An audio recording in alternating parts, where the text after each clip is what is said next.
Hello guys, I hope you're doing well. So today we are continuing with chapter 1. So we did rational exponents and sets.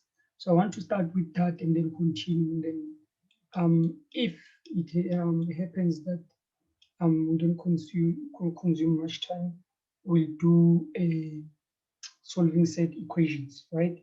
So if not, then we'll do it tomorrow because I'm planning to give you classes for the rest of the week to cover up for the lost time, and so that we use this time to our advantage, right? So to start with, remember that we touched on the laws of exponents, right? Last time we touched on the laws of exponents, so I'm not going to give you the laws of exponents again because I gave you that, right? So you remember that I said a rational number is any number that can be written as a fraction with an integer in the numerator and in the denominator. That was our explanation of rational number. If you forgot that, go back to notes. I'm sure you wrote down those notes. And then I said we also have following definitions for working with rational exponents, right? So the following, let's say, for example, they give you something like x to the power of n, right? So this is equal to, if this is equal to y, right? If x to the power of n is equal to y, we understand that this is also, it can also be written in this format, right? It can also be written in this format. These things are equal. Why are we saying these things are equal? Because if you were to solve this thing, the first thing that you would do was to put the nth root on both sides. Why are you putting the nth root on both sides? So that this one cancels that one, right? So that you are left with what we see this side, that x is equal to the nth root of y, right? So you understand why we are saying that they are the same. It's like let's say you have x squared, it is equal to 9, right? For you to solve for x, you have to put the square root on both sides, put the square. There's no need for us to write 2 because we know that there's an invisible 2 there, right? So this 2 cancels that 2 there, right? Not that they cancel, they give us 1 because this is the same as this is always over what is outside. So it will be 2 all over 2 in this case, and 2 all over 2 gives us 1. So this will be x to, it's equal to this. We have 2 here also, but it's invisible, right? We don't write that down. So we say 9 is the same as 9 all over 9 to the power of half, right? Where did we get this half? Remember, we have an invisible 1 here, and we know that we have an invisible 2 there. So this is the same as, remember I said what is inside, which is 1 in this case, all over what is there, what is the number that is there, right? So that is 2. That number that is here, we call that a degree. But I'm going to explain those things, right? We call that a degree. So our degree, it's always the exponent here all over the degree there, right? So this, for you to solve this, if you were told not to solve it with a calculator, we understand that 9 is the same as 3 to the power of 2. So all of this to the power of half. And then one of the laws of exponents tells you that if you have such a situation, then you are more than allowed to take that 2 and multiply by half. So it will be 2 multiplied by 1, which will be 2 over 2, which will give you 1. So it will be 3. 3 to the power of 1 is the same as 3. So that's how you find x. So you understand why I'm saying this is the same, right? There's nothing difficult there. There's nothing difficult.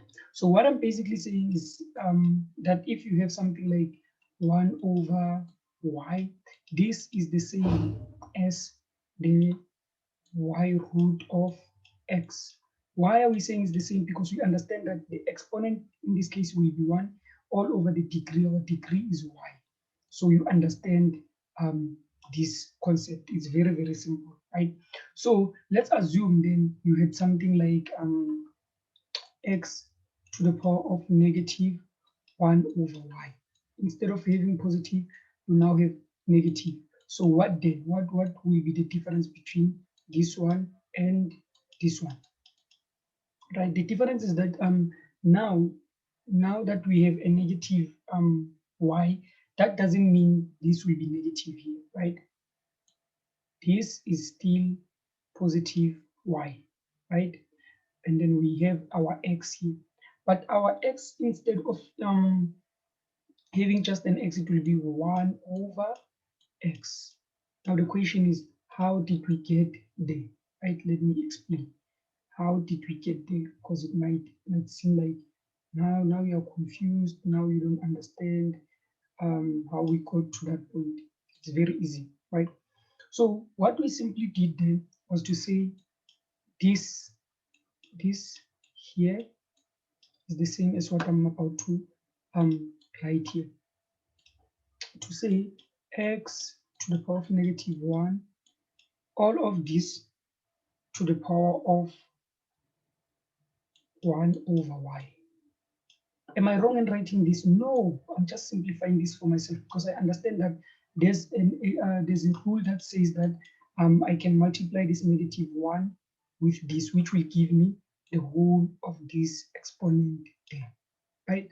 But then I understand also that since this is in this form, that I'm allowed to say that this is the same if I take it into a root, that this is the same as saying x, which is negative 1, all of this to the power of 1. Then you put your y there. Why are we saying so? Because we said anything that is here, the exponent all over the degree. So we have our exponent all over the degree. So our y goes there, our 1 goes there. So this is in brackets. This exponent 1 is for everything here in brackets. So we understand that this obviously negative 1 multiplied by 1 will be negative 1, right? So this is the same. I don't know if I'm making sense. I hope I'm not confusing you guys. So this is the same as we still have our y there. This remember the law that says that anything to the power of negative 1 is equal to 1 over the base, right? So in this case, it will be 1 over x. So that is how we got there. But if it happens they give you this, you don't take it straight to here. You go through this step. So this will be your first step, this will be your second step, and this will be your last step, right? I hope I'm not confusing you, and I hope everything makes sense, right? But for this one, you must remember, because sometimes they like tricking you, right? I'm about to raise, you can pause the video and redo it, or watch it again. What they like doing with that one of negative 1, because they understand that most students, unlike green, they can do something like this. This is x, let's see, to the power of negative 2. So they say write this as an exponent, or not as a fraction, right? Write this as a fraction. So how would you approach this question? Obviously, you need to understand that your coefficient always goes to the top. Your coefficient should always be a numerator. How does it differ from this one? In this case, what is our coefficient? It's invisible 1. We have an invisible 1. So hence we say 1 all over. And then what is remaining, you put it as it is, but instead of putting the negative exponent, you put a positive 1. Right? You put it as positive. So here our coefficient is negative 2. We put it as a numerator, same thing as we did here. And then we put everything that is left as a denominator. But you know that denominator will give you, that base will give what? An exponent, and that exponent is negative. So it's negative 2. When you get here, you just write positive 2. So the whole point of writing it in this form is just to remove that negative 2 and to have a positive exponent. I hope that makes sense, guys. The aim is not to grab, but to understand why we are doing things the way we do them, right? So with you understanding everything that I just said, we have what we call, everything that we've been writing here is what we call a radical, right? Is what we call a radical. So I'll just put y there, I put x there, right? we have something like this. So we call this thing a radical, right? The whole of this thing, we call it a radical, right? So if we call this thing a radical, and I said to you we are doing sets and stuff, and how does a set differ from a radical and everything? I'll explain that very soon. This is just simple, right? So always a number that is inside this, we say this is a radical set, right? Say that sorry, not radical sign. We call this one a root, right? It can be a square root, cube root, fifth root, whatever root, right? And then obviously here in this case we have positive, right? We call that what? A radical sign. We call that a radical sign. And then here, this is why we call that any number that we find there, we call that a degree. And then anything that is here, we call that what? A radicand. Obviously, in maths, they won't ask you this, but you must understand this in terms, in just in case if they give you statements that say maybe the radicand is 4 and the degree is 7, like this in the form of exponent or whatever. So everything that is here, we call that a radical. Right? So these are the different components of a radical. I hope that makes sense, right? It's very simple, guys. So then what is a set? So a set in simplest terms, a set is just a radical which results in an irrational number, right? I'll repeat. A set is an irradical. It is an irradical, but an irradical that results in what? In an irrational number. A set that results in an irrational number, right? So irrational numbers are numbers that cannot be written as a fraction with the numerator and the denominator as integers. For example, if we say the square root of 12. This is a set. This is a set. Why do we say this is a set? Because this doesn't have it won't give us a perfect number, right? Remember that we are expecting maybe, let's say for example, we have square root of 36.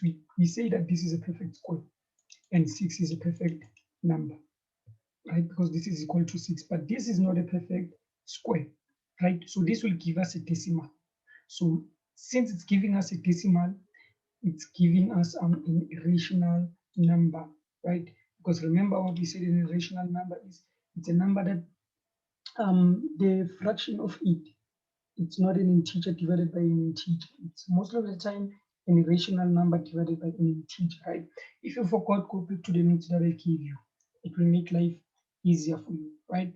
So not to waste time, to start with, I'll give you a few examples to see if you did understand, or we'll do a few examples together to see if you did understand.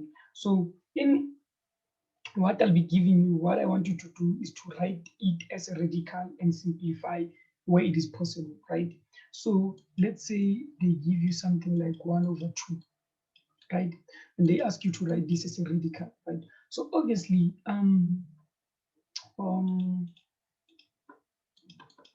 this is the same as 18. All you focus on is what you have here. What you have here goes into brackets, right? Goes into the root. So what you have here, remember the exponent is always here and the degree is always there. So degree is 2. So hence they wrote it in that fashion. You stop there, right? But is this correct? No, it's not correct. Why? Because we know that when it's 2, you don't write that 2 there. We know there's an invisible 2. You just write it as square root of 18, then you get your marks. I hope that makes sense, right? So, for example, let's take another one. It's 4 to the power of 3 over 2, right? So this one also, it's also simple, right?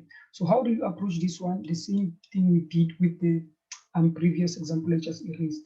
So it will be 4 to the power of 3, all of this to the power of half. Why did I write it in this form? Is because I understand that there's a rule that says this can be multiplied with this. There's a law of exponents that states what I just wrote there, right? So everything goes into what you call so it will be 3, all of this 1, but we can even ignore that one, right? This is 1 exponent all over radical. Radical is there, right? Am I writing it? No, because we know that invisible 2 shouldn't be shown, right? So this is the same as 4 to the power of 3, because that one doesn't make a difference. So 4 to the power of 3 is 64. So this can be written as 64. And what is square root of 64? It's 8. Someone might skip this step, right, and take it from here and then be like, this is 4 into a root. We have 3, which is the numerator. In this case, it will be our exponent. 2 is our radical, but still from here this is wrong because we know that that 2 shouldn't be written there.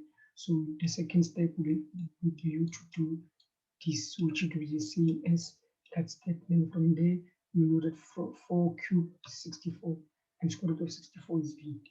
It's that simple, guys. It's that simple. It's that simple. It's that simple. Right, so let me try to give you a difficult one, because they won't always give you easy things, right? They won't always give you easy things. Let's say, for example, they give you something of that nature, right? They give you something of that nature. You are asked to write this as a radical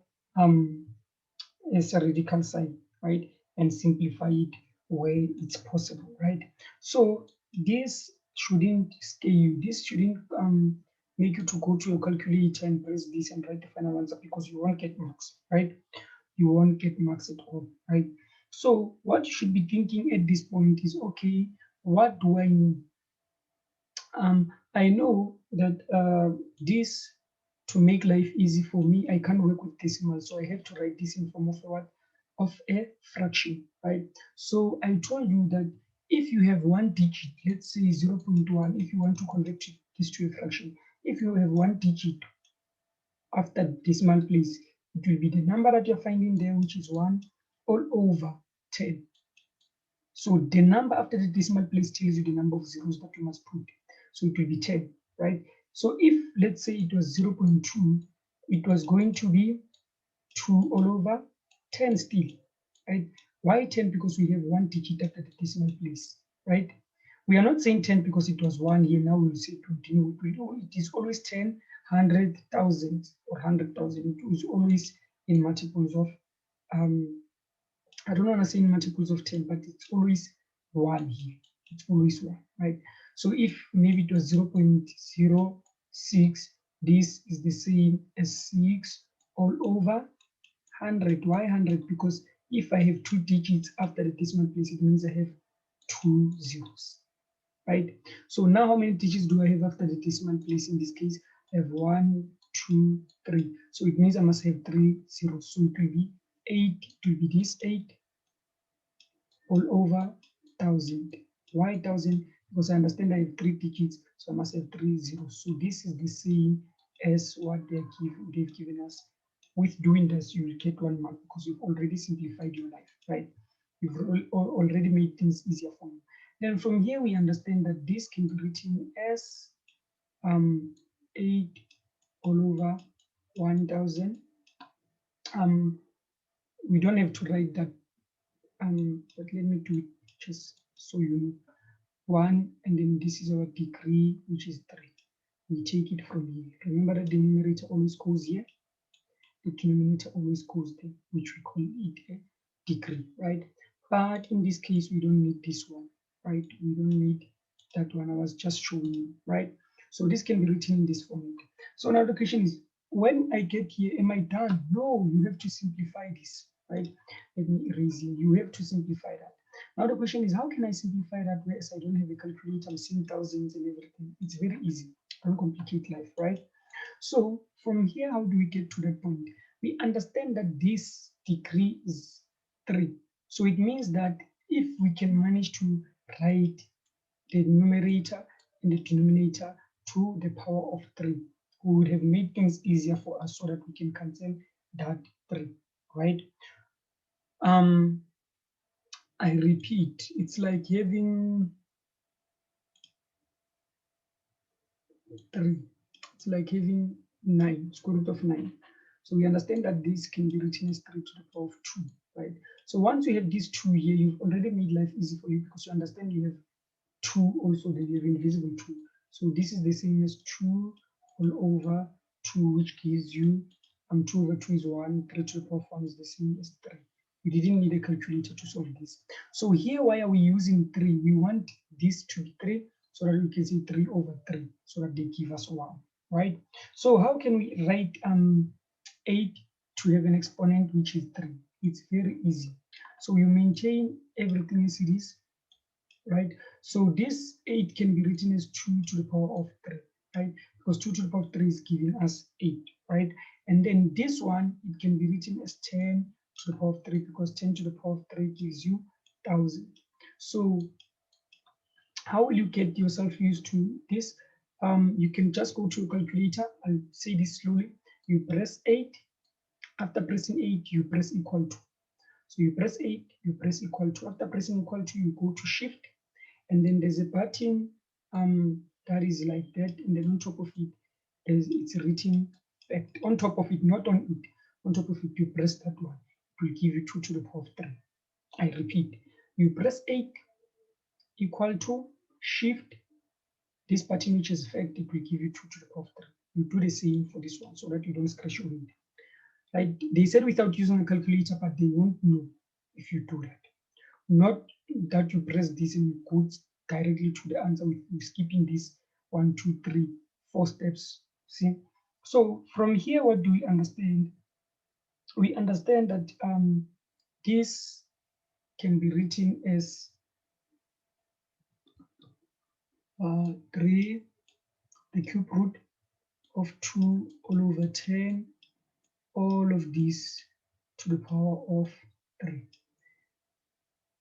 This is laws of exponents. There's a law that says that if they have the same exponent, you can write it in this form. So if you can write it in this form, you understand that this is the same as 2 over 10, all of this to the power of this 3, all over that 3, which will give you 1. So this is the same as 2 over 10, and 2 over 10, this is the same as 2 over 10, and we understand that 2 over 10, 2 is divisible by 2, the highest common factor, right? 2 goes into 2 once, and then 2 goes into 10 5 times. So if you were to press this in your calculator, this is the answer that your calculator is supposed to give you. If it gives you this answer in form of decimals, it's supposed to say 5 into 1, 0, then you add 0. 5 into 10 is 2. So it either gives you 0.2 or 1 over 5, right? So you practice that. So meaning that you must know how to convert from fractions to decimals and vice versa, how to convert from decimals to fractions, right? It's very, very simple. If it gives you problems, let me know, right? If it gives you problems, let me know. We'll do it together, right? So now, this is what I want us to do. We have let's say they give you something like this. I'll give you other examples, guys, to do this and train your mind to be good at this, and so that you think fast, right? So they give you something like that. They say that this not something like this. I'm even giving the answer. The things I'm not using just book, guys. I'm thinking about things that, let's say they say this is 4 to the power of negative 1, and they say this one is 9 to the power of negative 1, then they say all over, all to the power of 1 over 2. So they give you this. So what I want you to do for me now is to pause the video, try to solve this, simplify it, and then let me know what is the answer that you got. So you pause the video, you work it out, and then after done, you resume, you check if you got the same answers in mind, right? So the first thing to do in such situations, obviously you can't be quick to write this thing in form of a radical because it's useless, right? It's not helping you in any way. right? So the first thing to do here, it would be to simplify, right? They said simplify. So the first thing that is, it seems difficult, is this one. So the first thing to do would be to simplify that. How would we simplify that? We go to write 5. We know that anything to the power of -1, this can be written as 1/4. And this can be written as 1/9. Simple, eh? Simple, simple, simple. Now we haven't complicated anything. Anything is simple. Everything is simple at that stage, right? So now after that, the question would be, what is the next step? This is 9, is not Q. Yeah? So the question is, what is the next step from there? The next step from there would be to work out this fraction. The next step would be to work out this fraction, right? So if you did addition, subtraction, and multiplication of fractions, this will be easier for you. But again, if you watch this video and you don't understand this part of fractions, please let me know. I'll explain it because it's very, very important, right? So I'll just work it out here. So we'll just say this is 5 all over what is the lowest common denominator, right? So in simplest terms, we are simply saying the lowest common multiple, right? The lowest common multiple. We are looking for the lowest common multiple here. So we understand that that will be 36. You can either multiply 9 by 4, but sometimes that will give you the high number, right? But the lowest common multiple. There are many ways to do that, but I don't want to confuse you. But one of the ways is to label, to give prime factors of this one and give prime factors of that one and multiply out those prime factors. The number you get is the one that you get here. What am I saying? You give the prime factors of 4, you give the prime factors of 9. The prime factors, not the factors, right? As for the factors, we understand it will be 1, 2, and 4. Factors of 9 will be 1, 3, and 9, right? But among those, we only want the prime factors. What is a prime factor? A prime factor is a number that is divisible by 1 and itself. I repeat, a prime factor is a number that is divisible by 1 and itself. So when we say we want prime factors, we only interested in 1 and that number, right? So a prime, this is not a prime number. This is not a prime number. A prime number is something like 3. What are the factors of 3? It's 1 and 3. So we say this is a prime number.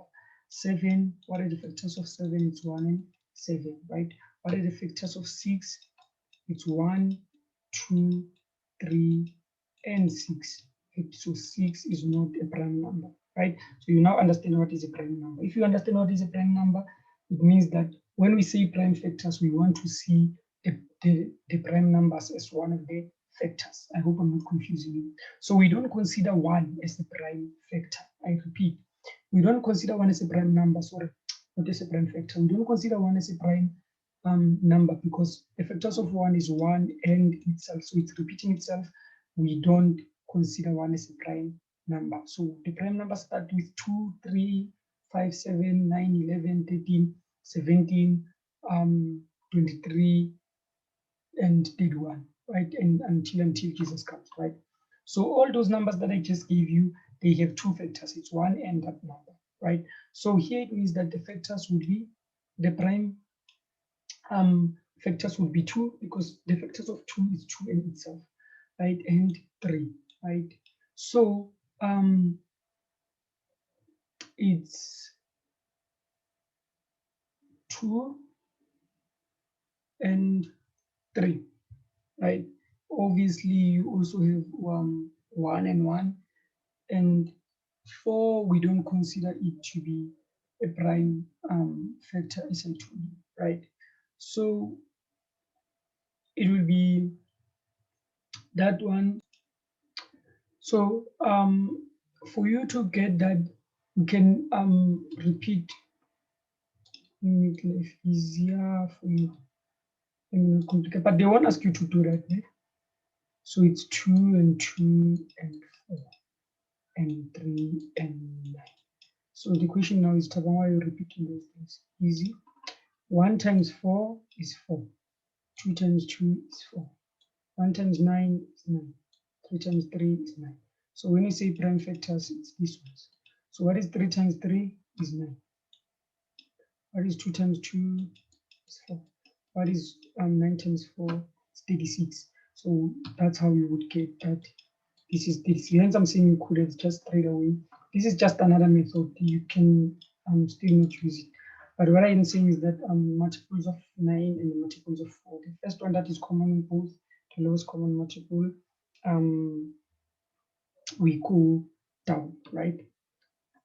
What I'm saying is it's 4, 8, 12, 16, 20, 24, 28, and 32, right? Those are the multiples of 4. And then the multiples of 9 is 9, 18, it's 9, 18, 27, 36, also here 36. So the first number that will be common, which is 36, that's the number that you take. So it will be 36 there. So 4 goes into how many times into 36? It goes 9 times. So it will be 9 times 1, which is 9. I repeat, 4 into 36 goes 9 times. 9 times 1, which is the numerator, is 9. Then you take the subtraction symbol there. Then 9 into 36 is 4 times. 4 times 1, it's 4, right? So this is, let me erase, because I've made a lot of mistakes. So that is how we approach the fractions, right?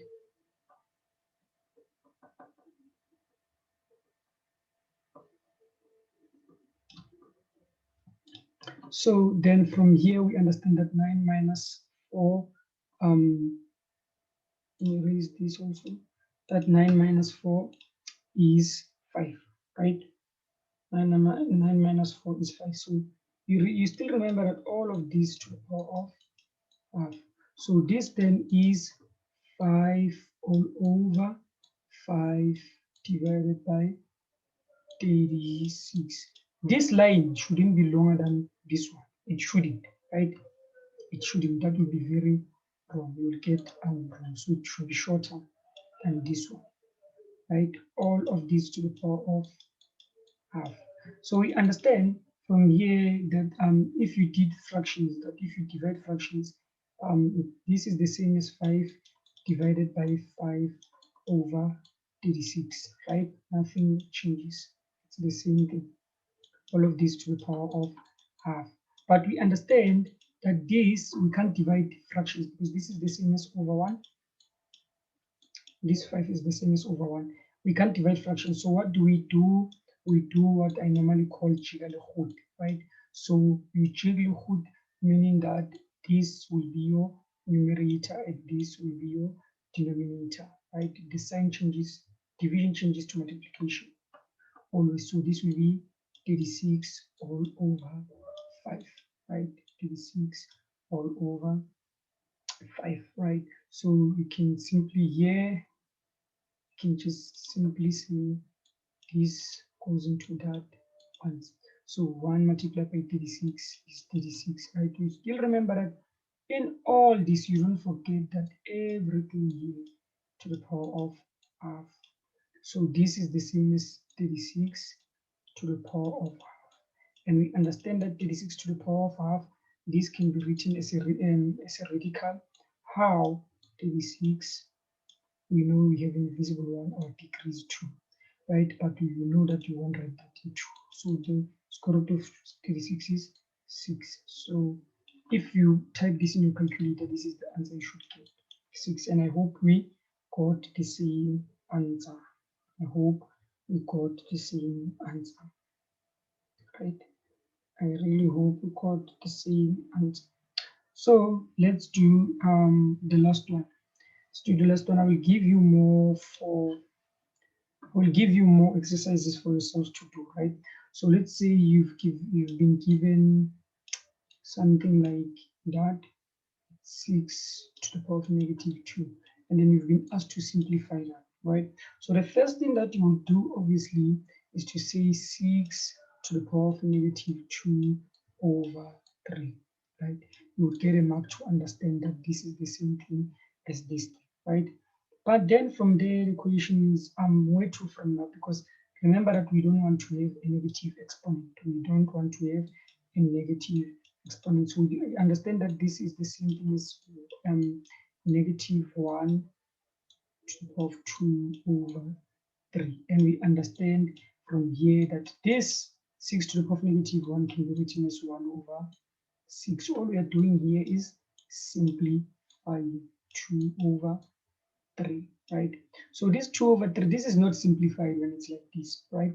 So we understand when we do laws of exponents that there's a law that says that if you have x over y and you have maybe 4 all to the power of 4, that this is the same as 1 times 4 all over y 1 times 4, the exponent that you get there, right? So we bring that to this case, right? So this is the same as 1 to the power of 2 over 3, right?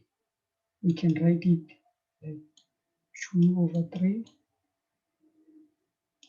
all over 6 to the power of 2 over 3, right? This thing is the same as that one. I hope I'm not confusing you. Then from there, you understand that 1 to the power of anything is still 1, right? 1 to the power of anything is still 1. But this one, instead of trying to calculate what is 6 to the power of, no, we are simplifying. So this is the same as 6 to the power of 2, our radical is 3. I hope I didn't confuse you. We said 1 to the power of anything is 1.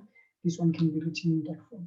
Because this 6, if they only gave you 6 to the power of 2 over 3, and you were told to write it as a radical, you would say we have 6, we have 2, and we have 3. So that is the same thing I did there, right? I hope I didn't confuse you.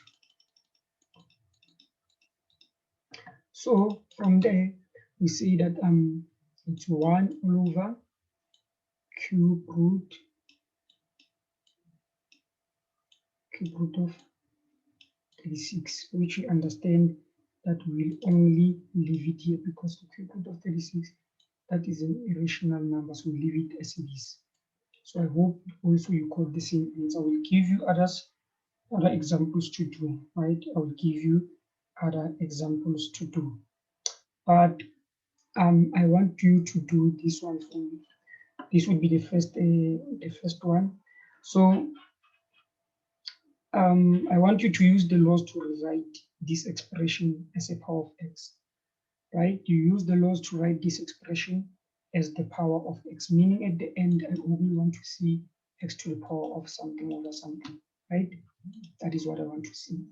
But for you to even go there, this is what I'm giving you, right? This is what I'm giving you. It's very easy, and they like it in most of the exams, right? You'll see it.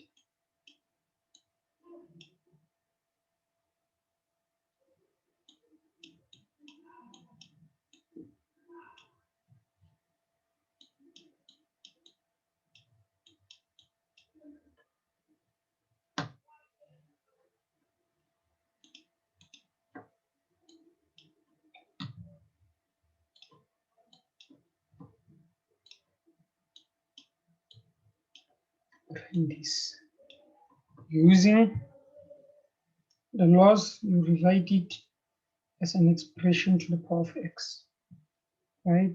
Write it as an expression to the power of x, to the power of x. It's easy, yeah? It's easy, easy, easy, easy. So you do that. That is your homework. Then I will add on top of that. If you can only do that one. If you can only do that one, I'll be glad. So that will follow a new rule. This will follow a new rule that I will be explaining to you. Offsets to say that if you have, let's say you have x there, just giving you a clue, right?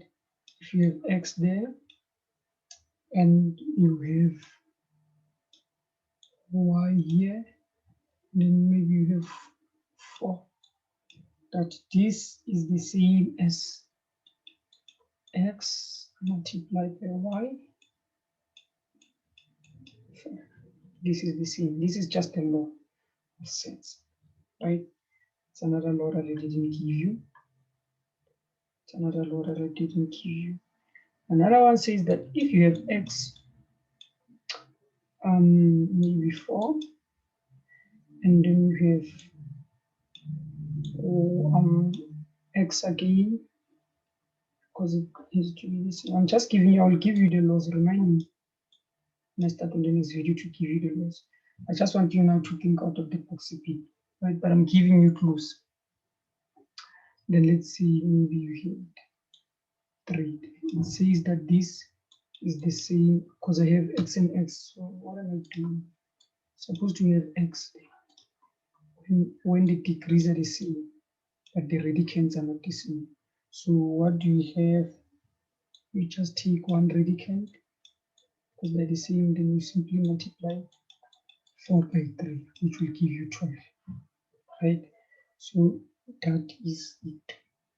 Or let me just straight away, let me just give you the laws, right? Let me not confuse. Let me just give you the laws. So those are the laws. You can pause the video and write them down. 1, 2, 3, 4, and 5. Those are the laws of sets, right? Those are the laws of sets. Those are the laws of sets. So what I'll do on, because I thought we were going to do the equations, but the video will be too long. What we'll do on the next video, we'll do the like and unlike sets. Remind me, because I'm thinking that we're done. We're going to do like and unlike sets. We're going to do simplest set form. And then I think from there, we are ready to move to, let me just write down what you're going to do on the next video. So this is what we'll be doing, right? We do the like and unlike, we do the simplest form, we rationalize the denominators, right? And once you're done, once you're done with that, then we come to set equations. Then we can move to chapter 2. Right, so you have to finish this and ensure that you understand, right? Thank you. Take care of yourself. Remember that I love you, but God loves you more.